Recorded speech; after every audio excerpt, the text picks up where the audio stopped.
Hello guys! Samahan niyo ako magluto ng afritadang manok.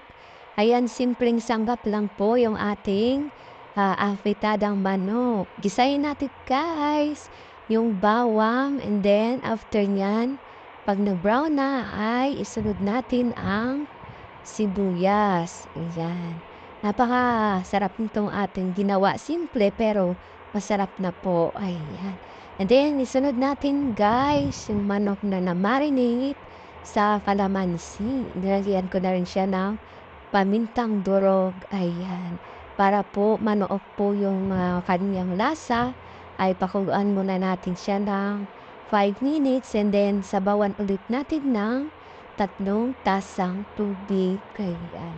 Pagkatapos din guys, pagkapakulo natin, ay lalagay na natin yung patatas at saka yung carrots. Ayan. Ang maganda dyan guys, kasi pagka nalagay na natin yung ating isang cup, mga green bell pepper or red bell pepper, ay pwede na po yan, at saka tomato sauce, ay pakuluan po ulit natin siya guys, na medyo matuyo-tuyuan siya guys, para malinamnam talagang lasa. Ayan. Yung tomato sauce kasi guys, pag medyo lumapot siya at medyo natuyuan siya ng sabaw, ay napakasarap po talaga ng lasa. Ayan, after nyan, ayan, naluto na yung ating afritada.